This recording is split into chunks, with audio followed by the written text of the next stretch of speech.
但凡那一年的这几天，高考的时候，我再发挥好那么一丢丢，我也不至于混成现在这个样子。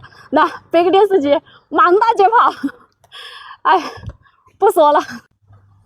这是一台人家没有修好的电视机，它的故障是灰屏，但是有的时候它又是正常的，所以它故障点它没有找出来。我现在来看一下它是什么情况。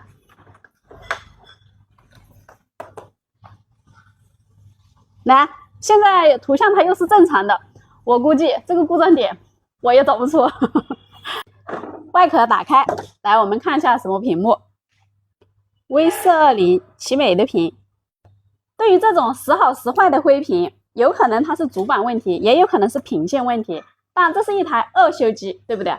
所以这个主板呢跟屏线它有可能替换过了。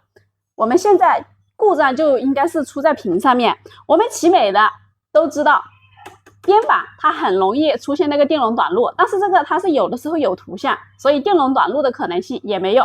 所以我们现在要拆屏来检查。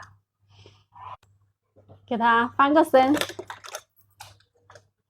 这样方便检查它的故障点。对于奇美的屏， Y 线路故障是它的通病，我们主要检查2个点。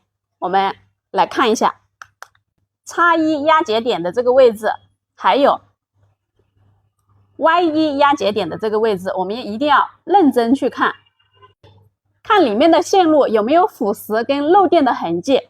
我刚刚看了一下，它的故障点它是在 Y1 压节点的这个位置。我接个图像，我们看显示屏 Y1 输入端，看到这些线路没有？它有大面积的腐蚀线，你看这些位置。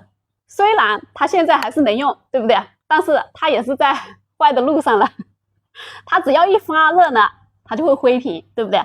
我们的维修方法只有是把这些腐蚀的线路飞好。但看这个情况，应该是要全飞了。这个耳朵的型号在我们飞线图的47页。